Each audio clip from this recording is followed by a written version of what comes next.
नमस्कार, वंदे मातरम। दोस्तों, स्वागत है आप सबका सैनिक पाठशाला में। युद्ध के बादल अभी तक पूरी तरीके से नहीं छटे हैं दोस्तों।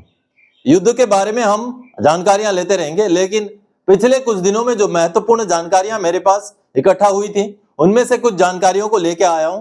बेहद महत्वपूर्ण जानकारियां हैं, जैसे आप बोर्ड पर देख पा रहे हैं दोस्तों 8वें पे कमीशन को लेकर के, उसमें पेंशन बढ़ोतरी को लेकर के एक बहुत ही अच्छी खबर सामने आई है, जो कि बिल्कुल भरोसेमंद है और वित्त मंत्री जी का ही डीओ लेटर है। जी हां, आगे मैं लेटर दिखा के आपको समझाऊंगा, क्योंकि पेंशनर्स के लिहाज से यह महत्वपूर्ण लेटर है दोस्तों। और साथ ही साथ पेंशनर्स को डबल एरियर मिलता है। आज एक एग्जांपल आपको समझाऊंगा कि कैसे पीओआर से 56,002 रुपए और पीसीडीए से 7,22,253 रुपए पेंशनर के खाते में जमा हुए हैं, सैनिक पाठशाला के साथ जुड़े रहने की वजह से। उसके बारे में भी आगे जानकारी दूंगा बाकायदा प्रूफ के साथ। और साथ ही साथ सीएए जो पेंशनर्स को मिलता है, कुछ पेंशनर्स को जो 6,750 रुपए हर महीना मिलता था, अब रक्षा मंत्रालय ने भी आखिरकार लेटर जारी कर दिया है, इसमें बढ़ोतरी कर दी गई है। अब 8,438 रुपए मिला करेगा, जिसका एरियर जनवरी 2024 से मिलेगा दोस्तों।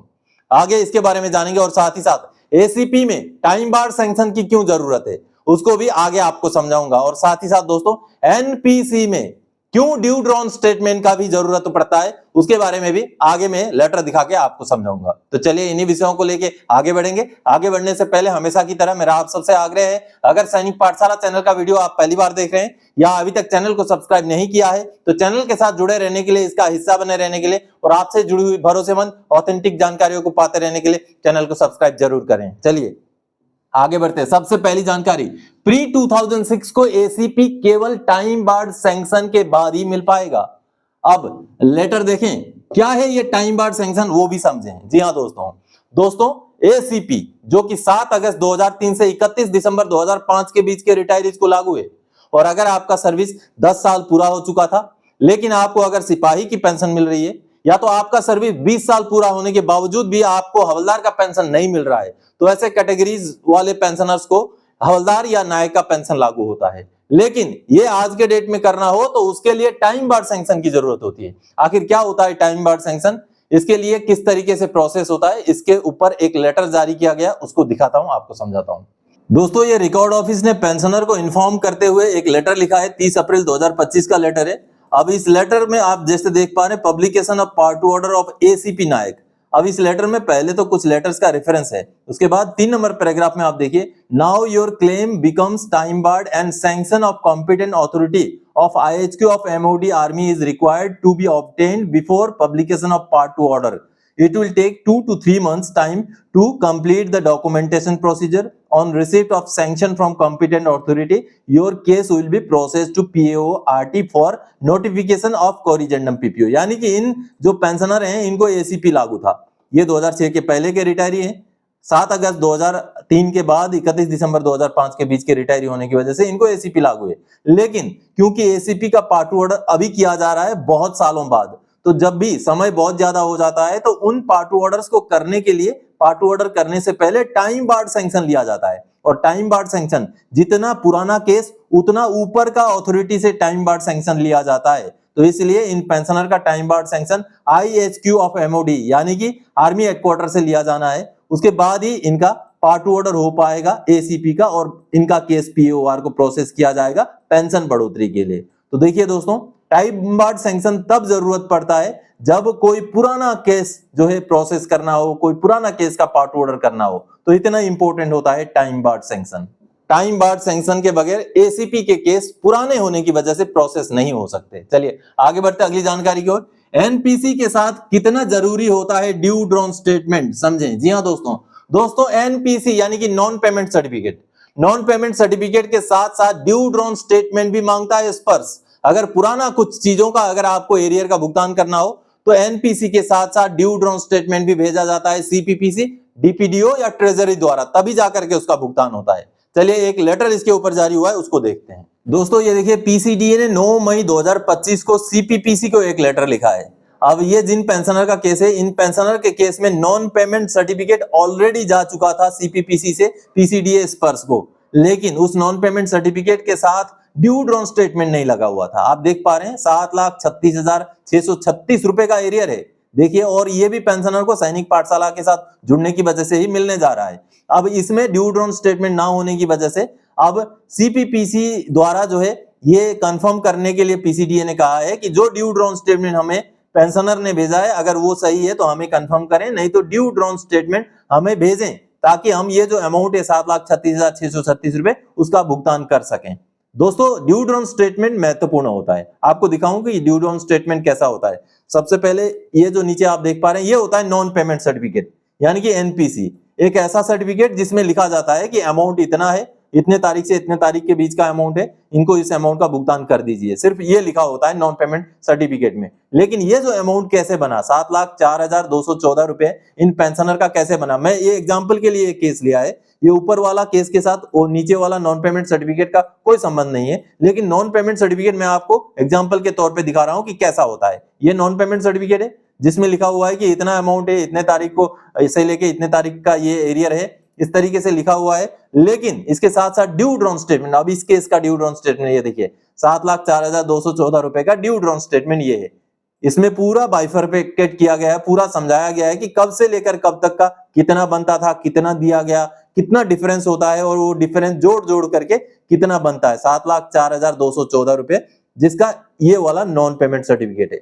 तो इस तरीके का होता है नॉन पेमेंट सर्टिफिकेट और ड्यू ड्रॉन स्टेटमेंट। और इस केस में क्योंकि नॉन पेमेंट सर्टिफिकेट तो मिल गया था पीसीडीए को, लेकिन ड्यू ड्रॉन स्टेटमेंट नहीं मिला था, इस वजह से उन्होंने कंफर्मेशन मांगा है कि ड्यू ड्रॉन स्टेटमेंट भी आप या तो भेजें या तो पेंशनर ने जो भेजा है हमें उसको कंफर्म करें। तो महत्वपूर्ण होता है ड्यू ड्रॉन स्टेटमेंट। चलिए अगली जानकारी की ओर आगे बढ़ते हैं। 8 सीपीसी को लेकर के वित्त मंत्री जी का एक डीओ लेटर आया सामने। अब पेंशनर्स को नो टेंशन, 8 सीपीसी में बढ़ोतरी पक्की है। जी हां दोस्तों, बेहद ही महत्वपूर्ण, बेहद ही अहम लेटर सामने आया है, जो कि वित्त राज्य मंत्री जी पंकज चौधरी जी ने लिखा है एक एमपी को, राज्यसभा के एक एमपी जी हैं, उनको लिखा है, जिसमें पेंशनर्स को 8वां पे कमीशन मिलने को लेकर के उन्होंने साफ साफ कहा है कि पेंशनर्स वंचित नहीं होंगे। बेहद ही महत्वपूर्ण लेटर है ये। चलिए मैं आपको लेटर दिखा के समझाता हूं। दोस्तों, आप यहां पर एक डीओ लेटर देख पा रहे हैं जो 1 मई 2025 का है, और ये जो वित्त राज्य मंत्री पंकज चौधरी जी हैं उन्होंने लिखा है। और ये डीओ लेटर लिखा गया है डियर श्री सनमुगम जी को लिखा गया, जो कि राज्यसभा के मेंबर ऑफ पार्लियामेंट हैं। अब इनको वित्त मंत्री जी ने क्या लिखा है, ये देखिए, please refer to your DO letter 1 April 2025, यानी कि 1 अप्रैल 2025 को सनमुगम जी ने भी एक डीओ लेटर लिखा था, जिसका रेफरेंस में ये डीओ लेटर रिप्लाई के तौर पे दिया गया है। Address to honourable finance minister regarding validation clause part 4 clause 147 to 150 of the finance bill 2025 who is relates to pension rule and related instructions issued from time to time। अभी कुछ दिनों पहले जो पेंशन रूल के ऊपर एक finance का जो पेंशन वैलिडेशन रूल निकाला गया, उसको लेकर के ये अफवाह फैली थी पेंशनर के बीच में, ये जो है टेंशन फैल गया था कि पेंशनर्स को, जो पुराने पेंशनर्स हैं, उनको 8वां पे कमीशन का फायदा नहीं मिलेगा। उसी को लेकर के ये क्लैरिफिकेशन डीओ लेटर है दोस्तों, जिसमें लिखा गया है, in this regard I would like to inform that the legislation regarding validation of the CCS pension rules and principles for expenditure on pension liabilities from the Consolidated Fund of India is a validation of the existing pension rules and does not alter or change existing civil or defense pensions। यानी कि ये केवल जो already rules हैं उसके ऊपर एक validation पास किया गया है। ये अभी जो पेंशन, सिविल पेंशन हो, डिफेंस पेंशन हो, उसको कहीं भी बदलाव नहीं करता है, कहीं भी परिवर्तन उसमें नहीं करता है। तो महत्वपूर्ण लाइन इसमें लिखा हुआ है। अगला 3 नंबर पैराग्राफ में, the government has announced setting up of 8 central पे commission CPC in January 2025. The 8 CPC will make appropriate recommendation with regard to the issues related to pay and other benefits of the central government employees। यानी कि central government employees का जो पे and उससे related जो भी चीजें हैं वो बढ़ोतरी समय से होगा। यानी कि यहाँ पर क्लियर कर दिया गया है कि पेंशनर्स को भी इसका फायदा मिलेगा, इसको लेकर के चिंतित होने की कोई जरूरत नहीं है। तो ये एक महत्वपूर्ण डीओ लेटर है जो 8वें पे कमीशन से जुड़ा हुआ है दोस्तों। पंकज चौधरी जी ने अब ये क्लियर कर दिया है कि आपको पेंशन वैलिडेशन रूल को लेकर के, 8 सीपीसी ना मिलने को लेकर के चिंता करने की कोई जरूरत नहीं है। जिस तरीके से अगर एम्प्लॉइज को 8वां पे कमीशन मिलेगा, तो उसी तरीके से, उसी फिटमेंट पे फैक्टर के हिसाब से पेंशनर्स को भी 8वां पे कमीशन जरूर मिलेगा, निश्चिंत हो जाइए। चलिए आगे बढ़ते हैं अगली जानकारी की ओर। पेंशनर को मिला डबल एरियर, पीएओ से 56,002 रुपए और पीसीडीए से 7,22,253 रुपए। चलिए सीधे सीधे आपको पहले लेटर्स दिखाता हूं, लेटर्स को देख लेते हैं। दोस्तों ये जो लेटर आप देख पा रहे हैं ये पीओआर का लेटर है, थोड़ा सा पुराना लेटर है, लेकिन इस लेटर में पीओआर ने ये साफ साफ लिखा हुआ है, ये देखिए एमएससीपी थर्ड यानी कि न्याय सुधार का एमएससीपी मिलने की वजह से इन पेंशनर को, जिन पेंशनर को ये लेटर का जवाब दिया गया है, इन पेंशनर को 56,002 रुपए का एरियर दिया गया है। और ये एरियर उनका पेमेंट का एरियर है, लीव इनकेसमेंट का एरियर है, सारा चीज मिलाकर के मार्च 2023 में ही उनको भुगतान कर दिया गया और ये सर्विस के दौरान का एमएससीपी का एरियर था। इसके बाद दोस्तों ये देखिए, और ये जो एरियर है ये एसबीआई के अकाउंट में उनका क्रेडिट हुआ है 7,22,253 रुपए। ये principal controller of defence accounts यानी कि पीसीडीए से आया हुआ एरियर है, ये भी एमएससीपी का ही एरियर है और ये पेंशन आने के बाद का एरियर है। यानी कि अगर आप पेंशन आउट हो जाने के बाद एमएससीपी लागू हो जाता है आपको, तो आपको सर्विस के दौरान का एरियर अलग से मिलेगा जो पीओआर से मिलेगा, और पेंशन आने के बाद का जो एरियर है वो अलग से मिलेगा, वो पीसीडीए से मिलेगा। ये जो एरियर्स पेंशनर को मिले हैं ये सैनिक पाठशाला के साथ जुड़ने की वजह से मिले हैं।